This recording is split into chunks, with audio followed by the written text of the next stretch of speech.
in business. Afgelopen maandag ging hij weer aan het werk op Downing Street 10. Ja, Suse, we hadden het er net al even over. Het is dus een bijzondere dag, want hij is opnieuw vader geworden van het 4e, 5e, 6e of 7e kind. Nog even voor Charles van de privé. Het is een jongetje. Ja. Is er al meer bekend? Zijn er foto's uitgelekt? Nee, we weten dat hij gezond is en dat moeder ook gezond is, dus dat het goed gaat. Ja. Want die had ook corona, die moeder. Die moeder niet getest, maar wel een week in bed geweest met symptomen. En het zou natuurlijk goed kunnen als je partner ook corona heeft, ja. Ja, want de afgelopen weken hebben ze het daar zonder hem moeten stellen. Ja. Hoe is dat gegaan? Ik denk dat hij is teruggekomen op zijn post in een land wat volledig veranderd is de afgelopen 3,5 week. Dus de situatie is veel ernstiger geworden in het Verenigd Koninkrijk. Het dodental is enorm opgenomen. Het gemor over het gebrek aan beschermingsmiddelen. Het gemor over de lockdown. Hij heeft heel veel kritiek krijgt hij over dat de lockdown moet worden opgelicht. Ook vanuit zijn eigen partij. De staatsschuld is geëxplodeerd. We staan aan de vooravond van een enorme recessie. Dus de druk is direct enorm. Ja, dat zagen we niet toen hij afgelopen maandag voor het eerst in het openbaar verscheen en zijn eerste speech weer gaf. We zagen wel aan hem dat hij toch wel een jasje had uitgedaan. Good morning. I'm sorry I've been away from my desk for much longer than I would have liked. And I want to thank everybody who has stepped up, in particular the First Secretary of State, Dominic Raab, who's done a terrific job. We did not run out of ventilators or ICU beds. We did not allow our NHS to collapse. And on the contrary, we have so far collectively shielded our NHS so that our incredible doctors and nurses and healthcare staff have been able to shield all of us from an outbreak that would have been far worse. And we collectively flattened the peak. U flattened the peak. We hebben de zaak onder controle. Ja. Jouw diagnose was net veel somberder. Ja, hij doet het politiek natuurlijk heel slim. Dus hij noemt allemaal dingen op die redelijk goed zijn gegaan. Dus er zijn inderdaad bijvoorbeeld genoeg IC-bedden, of meer dan genoeg zelfs. Allemaal ziekenhuizen uit de grond gestampt die niet gebruikt zijn. Maar hij noemt niet op wat er allemaal misgaat. Dus het aantal doden, wat enorm vandaag 26.000. Ja, dan hebben we het gewoon over de getallen van Italië en Spanje. De landen waar wij nu tegenaan kijken die toch het zwaarst zijn. En daar blijft het niet bij. En daar blijft het niet bij, want de piek, zegt hij, die hebben we bereikt. Nou, daar zitten we nog steeds wel op. En het gaat niet heel snel naar beneden qua dodentallen. En zeker niet nu die steeds meer ook getest worden in de verzorgingstehuizen. Ja, is hij te laks geweest? Hij is in ieder geval langzaam geweest. Dat kunnen we wel stellen. Kijk, het is natuurlijk altijd makkelijk om te beleid achteraf te maken. Maar leiderschap is ook voor de troepen uitlopen. Ja. En dat heeft hij absoluut niet gedaan. Dus in januari, februari was er eigenlijk vrijwel niks aan de hand, vond hij. Wil je er eigenlijk niet zo heel veel van weten. Begin maart zei hij in een gesprek bij een ochtendprogramma nog het volgende. One of the theories is that, perhaps you could sort of take it on the chin and allow the disease, as it were, to move through the population. Without really taking as many draconian measures. I think we need to strike a balance. I think it's very important. We've got a fantastic NHS.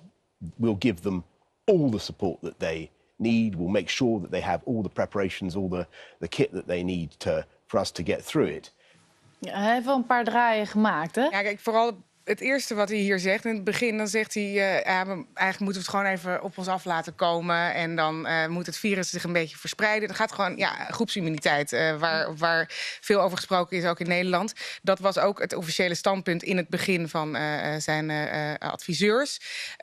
En toen duidelijk werd dat daar 250.000 doden bij zouden kunnen gaan vallen. Toen hebben ze een enorme draai meteen gemaakt en het land in lockdown gezet. Er is toen ook meteen gezegd, vanuit vragen van journalisten, van moeten we niet kijken naar landen in Azië die met succes het test, track and trace systeem houden, waar bijvoorbeeld in Zuid-Korea zoveel succes mee is geweest. En toen heeft die adviseur meteen gezegd, nee, dat is echt niks voor het Verenigd Koninkrijk. Hebben ze heel lang volgehouden. Maar inmiddels, afgelopen weken, is duidelijk geworden dat dat het nieuwe beleid is. Dus er is weer een draai gemaakt. En nu gaan ze ineens 18.000 tracers aannemen om al die besmettingen in dat land proberen te gaan opsporen. Ja. En hoe reageert men dan daarop? Nemen ze hem nog serieus? Ja, nou, Johnson heeft een zeldzaam talent dat hij heel erg goed een draai kan maken en dan nog steeds heel erg geliefd kan blijven. Ja. Dus hij is een van de weinige politici die zich dat heel goed kan permitteren. Je ziet wel dat de waardering voor de regering ietsje terugloopt. In maart was die historisch hoog.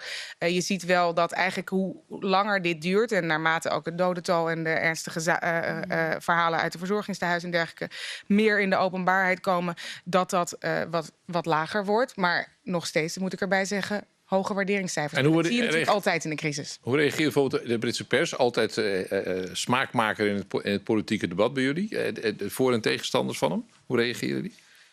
Nou, je ziet wel ook kranten die normaliter op zijn hand zijn, toch heel kritisch worden. En dan vooral over de regering in het algemeen, maar ook op hem persoonlijk. Dus er is de Sunday Times, die had afgelopen week een heel groot onderzoeksartikel waaruit bijvoorbeeld bleek dat hij in januari, februari 5 crisiskabinet corona-meetings had gemist achter elkaar. Nou, er werd meteen gezegd, de premier mist wel vaker crisiskabinet-meetings. Ja, dat klopt. Maar 5 achter elkaar op het moment dat de wereld in brand ontsteekt is ongelukkige timing, denk ik.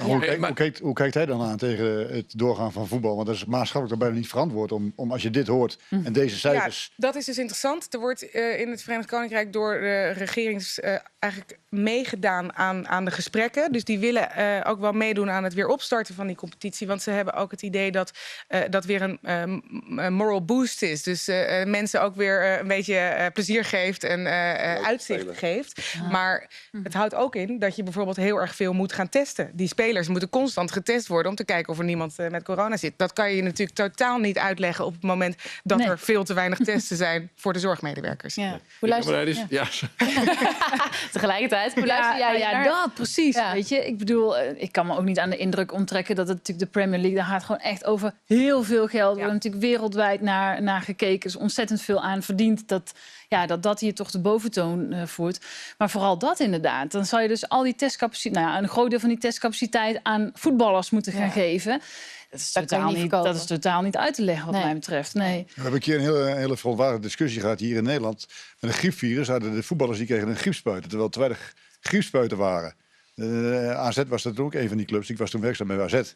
Ja, en wij kregen dus de griepspuit. Nou, heel Nederland viel over ons heen dat wij de griepspuiten. Die kregen we ieder jaar. Dus het was voor ons heel normaal om dat te doen. Maar ja, er werd heel verontwaardigd op gereageerd. Ja, maar vind jij het te verkopen dat je voetballers laat testen? Nee, maar als je zoveel doden hebt, dan vind ik het moreel niet verantwoord dat je gewoon zegt, die competitie gaat, hoeveel geld er dan ook mee gemoeid is. Ik bedoel, een leven, dat telt toch veel zwaarder. Ja. Dat kun je niet maken naar de zorg. Die is vele malen groter als die voetballerij. Ja. Dat is hetzelfde met de horeca. Voetbal is een heel klein bedrijfje als je dat vergelijkt met horeca, met de zorg. Dus dat is niet met elkaar in verhouding. Ja. Je noemde net, Suse, uiteraard de coronacrisis als gevolg van een economische ineenstorting, kun je bijna wel zeggen. In ieder geval een recessie. En daarbovenop nog even, hebben jullie daar ook nog even de Brexit die eraan komt. Ja. Waarvan verwacht wordt, in ieder geval in eerste instantie, hoe je er verder ook over denkt, dat tot economische problemen gaat leiden. In ieder geval op korte termijn. Dat komt er nog even overheen. Gaat dat nou allemaal door? Voorlopig is het regeringsstandpunt absoluut uitgesproken dat er op 31 december een einde komt aan de transitieperiode. Dus ja. Uit de EU? Nou, dat zijn ze al. Maar dan ook in alle facetten, laat ik het zo zeggen. Er wordt onderhandeld sinds vorige week. Is er over videoconferentie is er een onderhandelingsronde geweest. Die is zeer onsuccesvol verlopen, denk ik dat we wel kunnen zeggen. Frustrerend noemde Barnier het, de hoofdonderhandelaar van de EU. Constructief noemde het Verenigd Koninkrijk het, omdat het eigenlijk altijd constructief genoemd wordt.